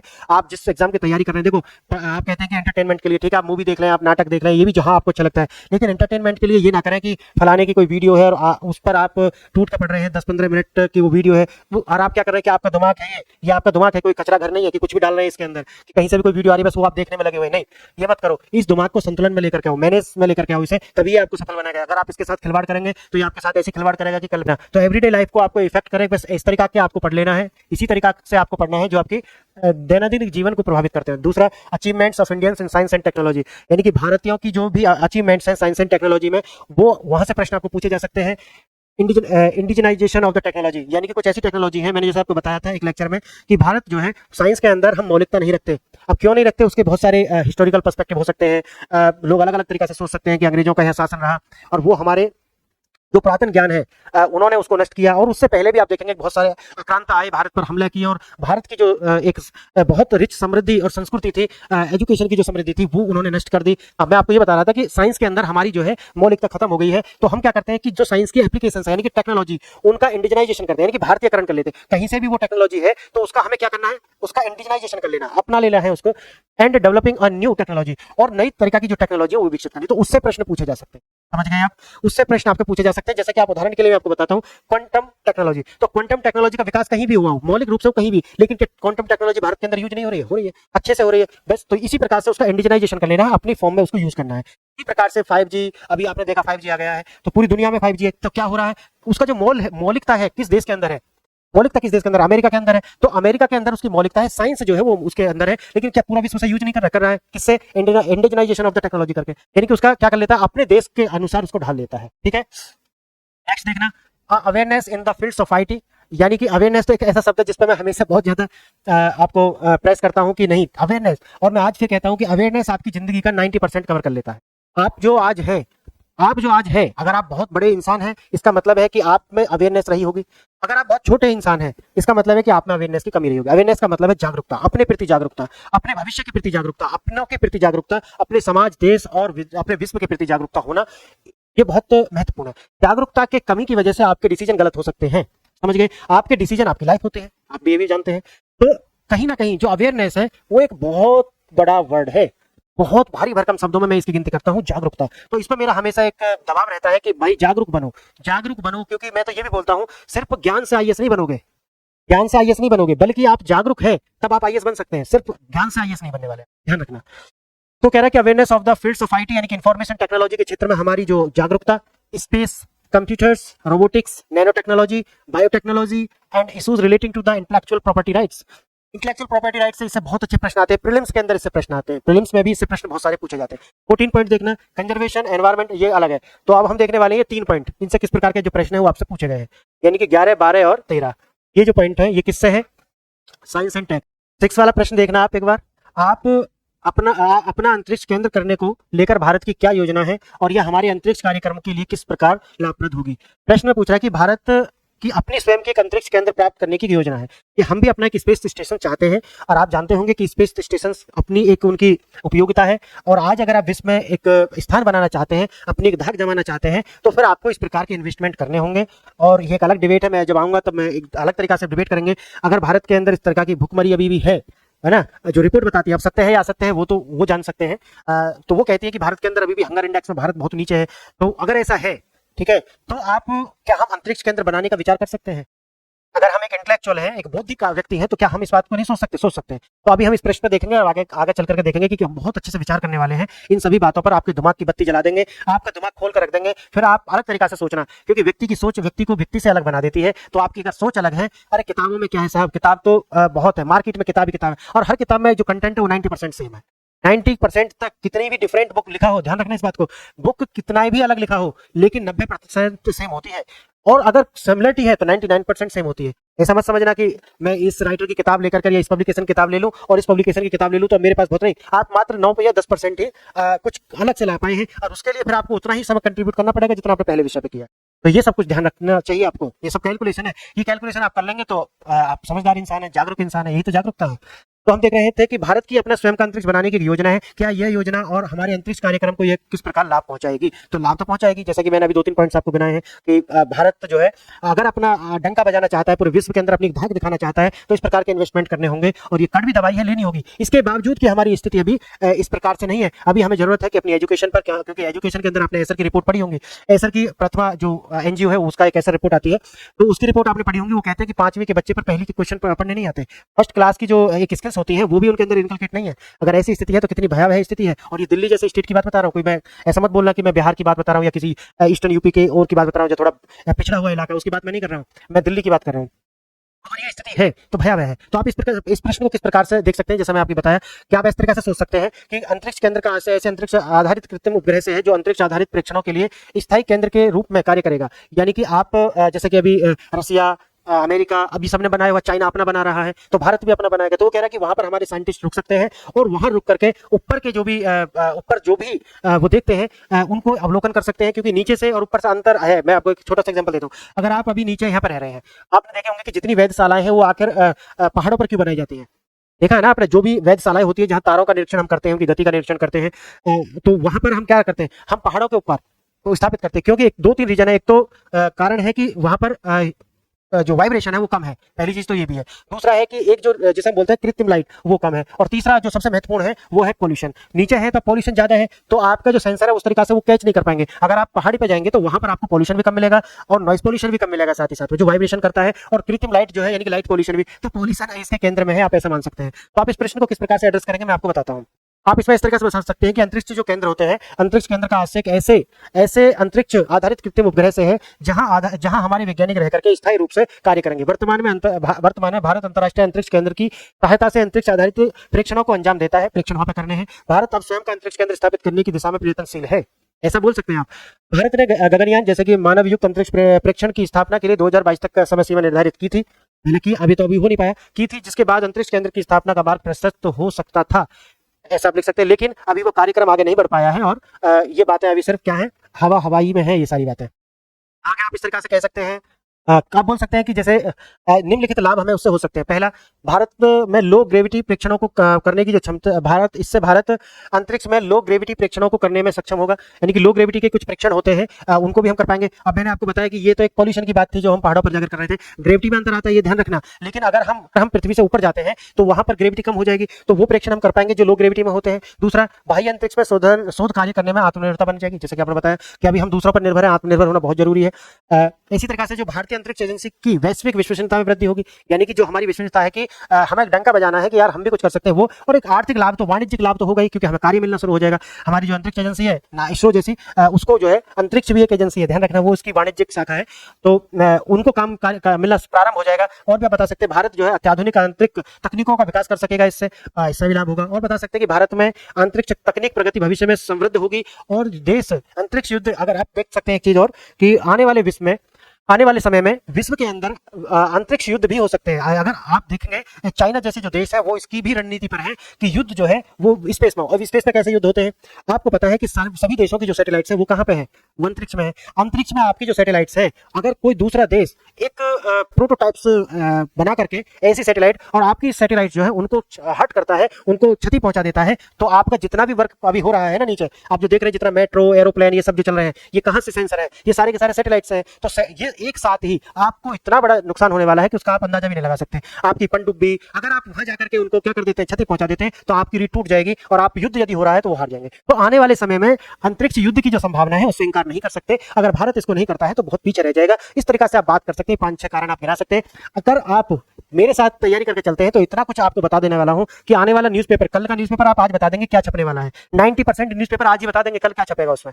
तो अगर आप चाहते हैं कि आप यूपीएससी का आंसर राइटिंग चुटकियों में करें, और वो आंसर राइटिंग नहीं कि जो लोग कर रहे हैं, आंसर राइटिंग वो करें जो एग्जामिनर आपसे पूछ रहा है, जो पेपर आपसे पूछा है उससे आंसर राइटिंग करना है, ये नहीं जो आपसे आता है उसकी आंसर राइटिंग करना। मुझसे तो ये आता है, मैं तो यही लिखूंगा, वो नहीं चलने वाला। अगर आप चाहते हैं सफल होना तो आपको वो करना पड़ेगा जो एग्जामिनर ने आपको दिया है। अगर आप वो करेंगे जो आप चाहते हैं तो फिर होना वही है जो वो चाहता है, कौन, एग्जामिनर। तो आप इस वाली कहावत को अपने लिए मान लें कि आपको करना वही है जो एग्जाम में पूछा गया। नहीं करते हैं तो फिर मेंस में जो है आप अच्छे नंबरों की, जो अच्छे मार्क्स की उम्मीद नहीं कर सकते। तो ये 2-3 एग्जाम्पल मैंने आपको बताए हैं, आप इन्हें अच्छे से देखें, और ये पूरी पीडीएफ आपको मैं प्रोवाइड करा दूंगा जल्दी से। मैं और देखता हूं आपको, क्योंकि लेक्चर बड़ा बहुत विस्तृत हो जाने वाला है। हम 14वें पॉइंट पर पहुंच गए हैं, conservation environment and pollution and degradation environmental impact assessment. एक ही पॉइंट यहाँ पर दिया गया है, ये एनवायरमेंट से है, ये वाला एनवायरमेंट से है। तटीय बालू खनन, चाहे वह वैध हो या अवैध हो, हमारे पर्यावरण के सामने सबसे बड़ा खतरों में से एक है। भारतीय तटों पर हो रही बालू खनन के प्रभाव को विशिष्ट उदाहरणों के हवाला देते हुए विश्लेषण कीजिए। आप जानते हैं कि जो बालू उत्खनन हो रहा है वो पर्यावरण के लिए क्या है, बहुत खतरनाक है, क्योंकि उसके जो पार्टिकल्स होते हैं जब खनन होता है तो एक तो वो एनवायरनमेंट को पॉल्यूटेड तो करते हैं, साथ ही साथ में जहां से बालू उत्खनन हो रहा है उस वाटर को भी पॉल्यूट करते हैं। और अगर आप बालू उत्खनन करते हैं तो जो भी एक्वीफर्स नीचे होते हैं, आप जानते हैं कि ऊपर जहां जमीन है उसके नीचे क्या होते हैं, वाटर के तालाब होते हैं, और उन तालाब को क्या बोलते हैं, एक्वाइफर्स बोलते हैं, उनको बोलते हैं एक्वाइफर्स। तो वो एक्वाइफर्स जो है वो आपस में जुड़े हुए हैं, कई किलोमीटर तक वो होते हैं नीचे। अब अगर आप वहां से बालू उत्खनन करेंगे तो वो जो पर्क्यूलेटेड होकर के वाटर नीचे चला जाएगा, और वो नीचे पानी को जाकर के, अगर ऊपर गंदा है तो नीचे पानी को, वाटर को पॉल्यूटेड कर देगा।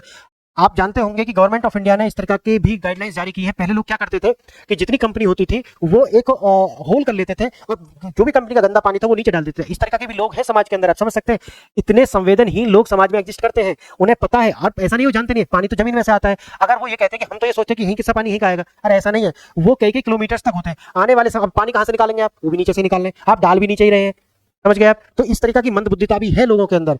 तो ये एक्वाइफर्स आपस में जुड़े हुए हैं। तो वो कहते हैं कि जो आपके यहाँ पे बोला गया है, ये प्रश्न जो है, तटीय बालू खनन चाहे वैध हो या अवैध, वो कह रहा है कि वैध और अवैध का मामला नहीं है। आप ये ना कहें कि बालू उत्खनन को आपको क्या कर देना चाहिए, उसको वैधता दे देनी चाहिए। कह रहा है कि वैध अवैध का मतलब ही नहीं है, वो कह रहा है कि किसी भी रूप में हो लेकिन पर्यावरण को तो समान रूप से ही नुकसान पहुंचाएगा। भारतीय तटों पर हो रहे बालू उत्खनन, भारत के तटों पर बालू उत्खनन हो रहा है तो इसके प्रभाव क्या आएंगे, उदाहरण देकर विश्लेषण आपको इसका करना है। विश्लेषित करना मतलब ये सारी बातें आपको थोड़ा खोल करके बतानी है, ये आपसे ऐसा पूछ रहा है। तो इस प्रश्न को आप किस प्रकार से एड्रेस कर सकते हैं, मैं आपको थोड़ा सा एग्जांपल देकर के बताऊंगा कि आप कैसे बोलेंगे। आप ऐसे कर सकते हैं, जैसे तटीय बालू खनन पर्यावरण परितंत्र को दुष्प्रभावित करता है, ऐसा आप लिख सकते हैं। तटीय बालू खनन तटीय जीव जंतुओं की आवास हानि, तटीय वनस्पतियों के विनाश, समुद्री आपदाओं की विभीषिका जैसे चक्रवात और सुनामी को बढ़ाता है। समझ गया, क्योंकि ये तट से टकराते रहते हैं। आपको लगता है कि जैसे आपने न्यूज़ में सुने होंगे कि चक्रवात आ रहा है, भाई वो बड़े चक्रवात हैं, छोटे मोटे तो आते रहते हैं, उनका तो नामकरण भी नहीं हो पाता। ऐसा नहीं कि वही आते हैं सब, नहीं, जो छोटे, अगर आप वल्नरेबल हो जाएंगे, अगर बालू का उत्खनन करेंगे तो अब वो छोटे वाले भी जो चक्रवात होंगे ना, वो आपको हानि पहुंचाना प्रारंभ कर देंगे। तो इसलिए वो ऐसा बोल रहे हैं। आप बोल सकते हैं कि यूएनडीपी की एक रिपोर्ट थी जिसमें बताया गया था कि जो भारत है उसके तटीय बालू उत्खनन की जो तीव्रता है वो बढ़ गई है, जिससे जनजीवन के लिए खतरा उत्पन्न हो गया। कि खतरा कैसे, कि तटीय क्षेत्र में भी लोग रहते हैं, अगर आप बालू वहां उत्खनन करेंगे, छोटे छोटे भी जो ये साइक्लोन्स आएंगे, सुनामीज जो आएंगी, वो उन लोगों के घर बार सब समाप्त कर देंगे। तो आप ऐसा ना करें, यही इस प्रश्न में जो है आप लिख सकते हैं। और भी आप देख सकते हैं, मैं आपको जैसे बताऊं, मैं जैसे आपको बता रहा हूं कि आप ऐसे भी लिख सकते हैं, और आप पैराग्राफ भी चेंज कर सकते हैं। भारतीय तटों पर होने वाले बालू उत्खनन ने भारतीय तटों के अनेक प्रकार से दुष्प्रभावित किया है। केरल राज्य में एक स्थान है कोल्लम और अल्लपाद, यानी कि कोल्लम और अल्लपाद ये दो स्थान हैं जहां पर बालू के खनन के चलते ही मत्स्य प्रभावित हुआ, यानी कि वहां का जो मत्स्य है वो प्रभावित, जैसे कि गंदा जल हो जाएगा तो वहां पर मछली तो आएगी नहीं। क्यों? क्योंकि उसको तो देखने के लिए रास्ता चाहिए ना, उसके भी तो आंख होती है, तो वो आएगी नहीं, गंदा हो गया, क्योंकि जब उत्खनन करेंगे तो वो पानी में मिल जाएगा जाकर के। तो वहां का जो मत्स्य उत्पादन है उसको क्या हुआ, वो प्रभावित हुआ, विपरीत तरीका से प्रभावित हुआ, जिससे उनकी आजीविका को नुकसान हो गया। जो ऊपर लिखा है उन्होंने, इस प्रकार से आजीविका को नुकसान होगा। आप कहेंगे कि नहीं तो बालू उत्खनन करने से कैसे आजीविका नुकसान होगा, तो इस प्रकार से आप कनेक्ट कर सकते हैं कि उनका जो मछली उत्पादन है वो कम हो गया और उनकी आजीविका को नुकसान हुआ। कोरोमंडल तट पर रेत खनन के चलते ही ताड़ के वन होते हैं, ताड़ के वनों को क्षति हुई और साथ ही समुद्री तटों का भी विनाश हो रहा है। इस क्षेत्र में स्थित आवासीय गांव रेत और जल भराव का सामना कर रहे हैं। रेत का क्यों कर रहे हैं, जैसा आपको पता है वो हवा में जाएगा, हवा में जाकर के ही, और दूसरा क्या है कि वाटर जो है अभी जो आप उत्खनन कर रहे हैं वो वाटर जो छोटे छोटे भी साइक्लोन आते हैं वो उससे अंदर आ जाएगा पानी। इसी तरीके से उड़ीसा के तटीय क्षेत्रों का भी एक उदाहरण आप दे सकते हैं कि जो उड़ीसा के तटीय क्षेत्र है वहां के उत्खनन के कारण ही मुख्य रूप से ऑलिव रिडले टर्टल्स जो है, जो एनवायरमेंटल का जो मैं बताता हूँ कि आपको पता होगा, वहां पर एरिबेडास बना लेते हैं रिडले टर्टल्स, और एरिबेडास मतलब होते हैं उनके घर। और जब आप उत्खनन किए हैं तो उन्होंने उत्खनन की वजह से उनको वहां से क्या कर दिया, मार के भगा दिया है। वहां पर उत्खनन हुआ तो आने वाले टाइम में वो वहां पर आएंगे भी नहीं। तो इस तरीके से रिडले टर्टल्स जो है उनके जो आवास है वो नष्ट हुए हैं, जिससे आप कह सकते हैं कि जो एनिमल्स हैं उनको भी इस विविधता का सामना करना पड़ रहा है। इस प्रकार से कहकर आप इसको समझ सकते हैं। 2-3 एग्जाम्पल मेरा, आप और भी बहुत सारे एग्जाम्पल दे सकते हैं जो न्यूज में रहते हैं, इनको ही तो लिखना है। जब मैं नोट्स बनवा रहा हूँ आपको इन्हीं को लेकर के चलना है, समझ गए आप। तो एक प्रश्न मैंने यहाँ दिखा दिया, और भी प्रश्न आप इसे पढ़ सकते हैं। नमामि गंगे का स्वच्छ गंगा राष्ट्रीय मिशन एनएमसीजी कार्यक्रम पर और इससे पूर्व की योजनाओं से मिश्रित परिणामों के कारणों पर चर्चा कीजिए। गंगा नदी के परीक्षण में कौन सी प्रमात्रा छलांग क्रमिक योगदान की अपेक्षा ज्यादा सहायक हो सकती है। इस प्रकार से आप इन सारे प्रश्नों को देखें।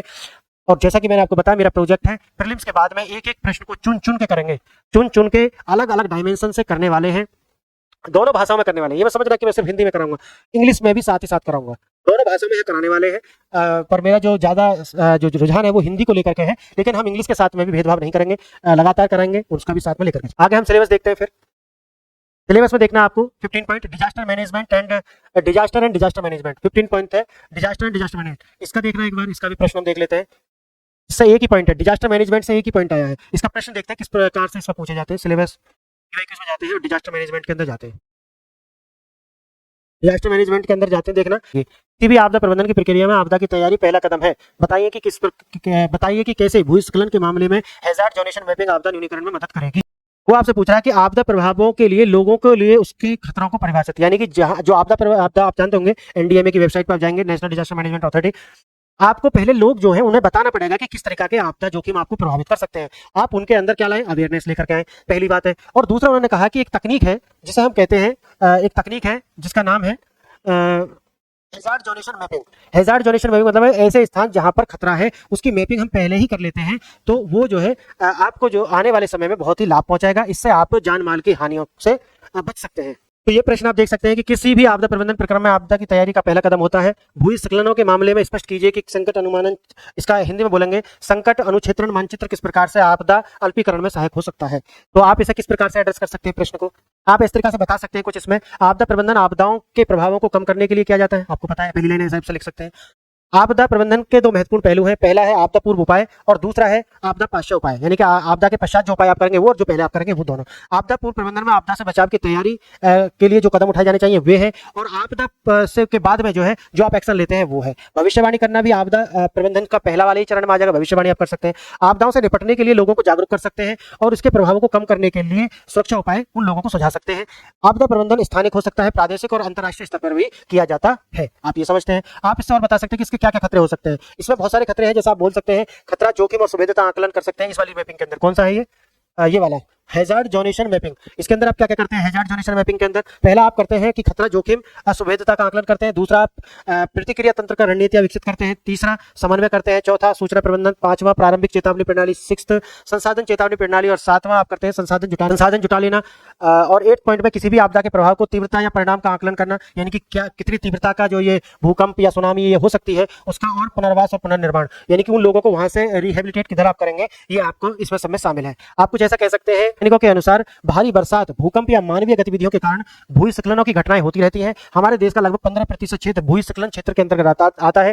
देश के हिमालय और पूर्वी पर्वतीय श्रेणी, सिक्किम, मिजोरम, त्रिपुरा, मेघालय, ये जो पूर्वी है, नागालैंड, असम, ये सारे के सारे, अरुणाचल प्रदेश भी इसके साथ आ जाएगा, ठीक है। पश्चिम बंगाल, दार्जिलिंग जिला भूस्खलन क्षेत्र के अंतर्गत है। इसके अलावा जम्मू कश्मीर, हिमाचल प्रदेश, उत्तराखंड और भी बहुत सारे ऐसे पश्चिमी राज्य हैं जहां पर इस प्रकार की घटनाएं देखने के लिए मिलती हैं। और इस तरीके से आप बता सकते हैं कि घटनाएं देखने के लिए मिलती हैं। इस प्रकार बादल फटने की घटना हो, भूकंप की घटना हो, ठीक है। और जो तटीय क्षेत्र है वहां पर आपको सुनामी की भी घटना देखने को मिलती है, साइक्लोन्स वगैरह जो आते हैं।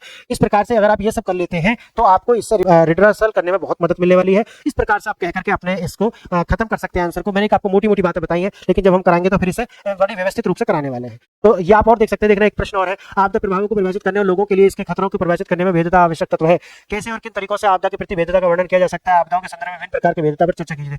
एकदम आसान प्रश्न है, ये सब कराने वाले हैं। और हमारे जो सोर्स है वो हम ऑलरेडी बता चुके हैं कैसे हम करेंगे, एनडीएमए से करेंगे और कुछ हमारे पास बेसिक रिसोर्सेज है। आप शायद पहला वाला लेक्चर आप देख ले जाकर के, जहां मैंने आपको पूरी बुक लिस्ट और रिसोर्सेज बताए हैं कि हम कौन कौन से रिसोर्सेज लेकर चलेंगे, कौन कौन सी बुक आपके लिए होनी चाहिए। पूरे लेक्चर्स आप देख रहे हैं जिससे आपको बड़ी मदद मिलने वाली है। ओके, तो अब सिलेबस से चलते हैं फिर दोबारा से।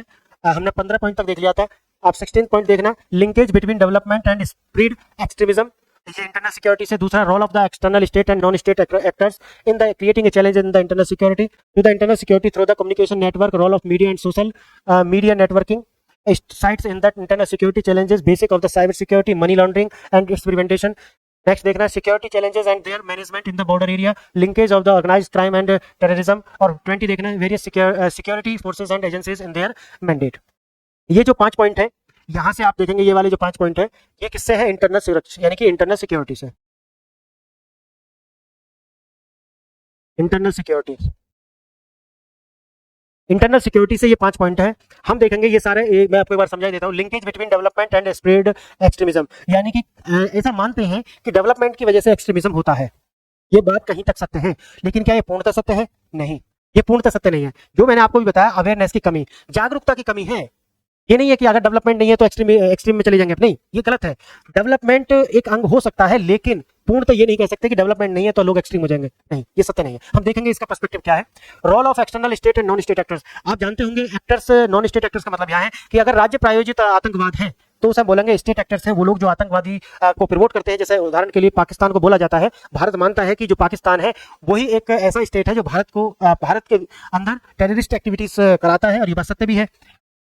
और ऐसे भी कुछ देश हैं जहां पर टेररिज्म है लेकिन स्टेट स्पॉन्सर्ड नहीं है, स्टेट स्पॉन्सर्ड नहीं है। आप म्यांमार के अंदर देख सकते हैं, वहां पे भी टेररिज्म एक्टिविटीज है, लेकिन वहां से भी इंडिया के अंदर होती है टेररिज्म एक्टिविटीज, इंडिया के अंदर होती है म्यांमार से भी, लेकिन वो स्टेट स्पॉन्सर्ड नहीं है, तो उन्हें कहेंगे नॉन स्टेट एक्टर्स है वो। नेक्स्ट आप देखना, इसमें और भी कुछ है क्या? It is challenge in the internal security through the communication network. आप जानते हैं कि अगर कहीं पर भी कोई भी किसी प्रकार की एक सामुदायिक घटना होती है तो सरकार क्या करती है? Network shutdown. और ये न्यूज में आप बहुत देखते होंगे न्यूज़पेपर में, क्योंकि जैसे मैंने आपको बताया था कि जो द हिंदू न्यूज़पेपर है वो एक कम्युनिस्ट विचारधारा यानी कि दक्षिणपंथी विचारधारा को संबंधित है, उसकी ओर ज्यादा अलाइंड है। तो आपको उसके अंदर इस प्रकार से दिखाया जाएगा कि जैसे कि इंटरनेट शटडाउन हो गया तो जन क्या हो गया, समझ गए? जैसे कि पूरी जो जब इंटरनेट नहीं था तो लोगों की स्वतंत्रता ही नहीं थी उस टाइम पे, ऐसा इस तरीके से भी लोग प्रमोट करते हैं, जबकि वो सुरक्षा को यानी कि इंटरनेट सिक्योरिटी को ध्यान में रखते हैं, ऐसा किया गया है। तो ये बुरा नहीं है, लेकिन हाँ, अगर वो एक आदत बन जाती है बिना किसी उसका किया जाता है तो ये गलत है। इंटरनेट शटडाउन गलत नहीं है कि कहीं पे अगर गवर्नमेंट ने इंटरनल सिक्योरिटी को ध्यान में रखते हुए इंटरनेट शटडाउन किया है तो वो गलत नहीं है, आपको ये ध्यान रखना है। Communication network, role of media, आप देखते होंगे कि रोल ऑफ मीडिया क्या है कि अगर कोई आतंकवादी है, अगर उसकी भी पेशी हो रही है कोर्ट में तो मीडिया उसके पीछे कैमरा लेकर के लग जाएगी। टीआरपी चाहिए, टीआरपी बटोरना है मीडिया को, तो मीडिया। अच्छा, आपने 2 एग्जांपल मैं आपको बताता हूं। जब मुंबई में आतंकी हमला हुआ था तो एक टीवी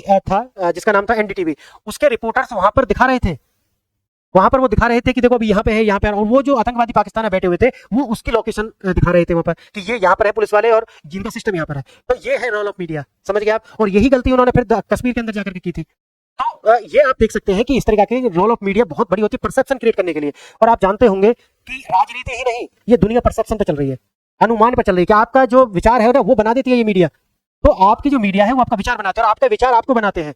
तो कहीं ना कहीं इनकी जो भूमिका है ये बहुत महत्वपूर्ण है। तो इनके जो आर्टिकल्स आते हैं, एक पहले ही मैंने एक शायद जहां मैंने पढ़ा है कि how to read newspaper effectively, वहां पर मैंने एक आपको दिखाया था, बीवीआर पंजाब के नाम से कोई आर्टिकल्स था। तो आप ये देखें इंटरनेट सिक्योरिटी में किस प्रकार के लोग कमेंट करते हैं, आप जागरूक हो जाएंगे कि राइटर लिख क्या रहा, इसकी विचारधारा किधर की है, दक्षिणपंथी है या फिर वामपंथी है, ये दोनों चीजें। तो आप यहाँ देखेंगे ये मैंने आपको बताया। Site in the internet security, कुछ वेबसाइट होती है वो इंटरनेट सिक्योरिटी के लिए खतरा है, वो आपको आपके जो नागरिक हैं उनको क्या करती है, भड़काती है। तो ये भी आप देख सकते हैं, है ना। तो ये भी है basics of the cyber security. Cyber security क्या है, यानी कि इंटरनेट के द्वारा जो फ्रॉड है, आपके देश के अंदर जो मिस इन्फॉर्मेशन क्रिएट करना, जैसे कि पाकिस्तान की कुछ एजेंसीज हैं ऐसी कि जो भारत के अंदर फेक अकाउंट बना करके मिस इन्फॉर्मेशन हमारी कम्युनिटी है, माइनॉरिटी कम्युनिटीज के अंदर एक भ्रम पैदा करती है कि जो आपके बहुसंख्यक है वो आप पर इस तरह से अत्याचार कर रहे हैं। इस तरह की मिस इन्फॉर्मेशन जो है वो करते हैं, पाकिस्तान की ओर से ये होती है। और भी जो देश है वो जो भी एनिमीज कंट्री होते हैं वो करते हैं आपस में इस तरह के, ये उनका अपना एक स्ट्रेटजी होता है। आगे देखना आप, मनी लॉन्ड्रिंग क्या है, जो धन है उसका शोधन करना। कुछ ऐसे देश होते हैं जहां पर भारत के इस तरीका के इकोनॉमिक एस्पेक्ट होते हैं, जहां हमारी फ्री ट्रेडिंग होती है, जहां से हमारा इन्वेस्टमेंट क्या है आता है जाता है, उनके द्वारा आपको पैसा ला करके, अपना पैसा उस देश के द्वारा ला करके यहाँ इन्वेस्टमेंट करना, इसे मनी लॉन्ड्रिंग का केस माना जाएगा। यानी कि जो ब्लैक मनी थी आपकी, जो छुपा हुआ धन था, उसको व्हाइट मनी में कन्वर्ट कर देना ही क्या है, मनी लॉन्ड्रिंग है। और ये होता है, और इससे प्रश्न आते हैं, और इसके लिए एक्ट भी बने हुए हैं, वो भी हम देखने वाले हैं, ठीक है। और यहाँ पर आपको देखना है linkage organised crime and terrorism. तो इंटरनल सिक्योरिटी में ऑर्गेनाइज्ड क्राइम जो होते हैं, तो वो एक तो हो गया कि छुटपुट घटना है कहीं पे हो गया, और एक है कि नहीं वो ऑर्गेनाइज है, जैसे लश्कर ए तैयबा, ठीक है। इस तरह का जो ऑर्गेनाइज संगठन है, आतंकवादी संगठन है, वो भी क्राइम करते हैं और टेररिज्म की जो एक्टिविटी है वो कराते हैं। तो ये प्रश्न यहाँ पे देखेंगे, और लास्ट में हम देखेंगे कि ऐसी सिक्योरिटी एजेंसी कौन सी है, उनके पास क्या क्या मैंडेट्स है इनसे सबसे निपटने के लिए, ये हम देखने वाले हैं, ठीक है फ्रेंड्स। तो देखना एक बार इस पर किस प्रकार के जो प्रश्न वो पूछे गए हैं। इंटरनल सिक्योरिटी, साइबर डोम परियोजना क्या है, स्पष्ट कीजिए कि भारत में इंटरनेट अपराधों को नियंत्रित करने में किस प्रकार उपयोगी हो सकता है। तो साइबर डोम परियोजना क्या है वो ये पूछ रहा है। 10th प्रश्न आप देखेंगे, साइबर डोम परियोजना क्या है, स्पष्ट कीजिए कि भारत में इंटरनेट अपराधों को नियंत्रित करने में किस प्रकार सहायक हो सकती है। तो आप इस प्रश्न को किस प्रकार से देख सकते हैं, आप इसके अंदर कुछ बता सकते हैं कि जो साइबर डोम परियोजना केरल पुलिस के द्वारा साइबर अपराधों के अनुसंधान केंद्र के रूप में स्थापित की गई थी। यह साइबर धोखाधड़ी और साइबर अपराधों की रोकथाम के लिए समर्पित एक संस्था है। सूचना प्रौद्योगिकी अधिनियम 2011 से 2016 के मध्य 400% से अधिक की वृद्धि को दर्ज की गई थी, यानी कि उस वृद्धि को देखते हुए ही इसको स्थापित किया गया था। अब इसमें आप बता सकते हैं कि भाई इसकी उपयोगिता क्या हो सकती है। साइबर खतरों को एक तो यह है कि जो पहले ही जागरूक हो जाएगी, लोगों के जो संदिग्ध लोग हैं उन पर उनकी गतिविधियों को पहचानेगी। फिर है भारतीय पुलिस बलों को अपराध अनुसंधान में साइबर तकनीक सहयोगी भी हो सकती है, यानी कि जो हमारी भारतीय पुलिस बल है उनके साथ ये सहयोगी हो सकती है। और क्या हो सकता है, और ऐसे आप बता सकते हैं कि ये विद्वेषपूर्ण और आतंकित करने वाली सूचनाओं को, विद्वेषपूर्ण और आतंकित करने वाली सूचनाओं को पहले ही पहचान लेगी और उनको कर्ब कर देगी और उन लोगों को दंडित करेगी जो इस काम को कर रहे हैं। निजी क्षेत्र के सहयोग से कार्य करेगा, जिससे अत्याधुनिक तकनीक से लैस होगा। यानी कि यहाँ पर सिर्फ गवर्नमेंट ही नहीं बल्कि जो प्राइवेट सेक्टर है वो भी इन्वॉल्व है। इसी तरीके से ऑनलाइन गश्ती पुलिस की भांति कार्य करेगा, यानी कि ये ढूंढता रहेगा कि कहां पर इस तरीका की जो योजना बनाई जा रही है, इस तरह के मैसेज सर्कुलेट किए जा रहे हैं, और जाकर के उनको पहले ही नियोजित अपराध होने से पहले ही उनको दबोच लेगी। इस प्रकार से ये कार्य करेगी, मैंने आपको बताया है, आप इस प्रकार से ऐसा देख सकते हैं, ठीक है।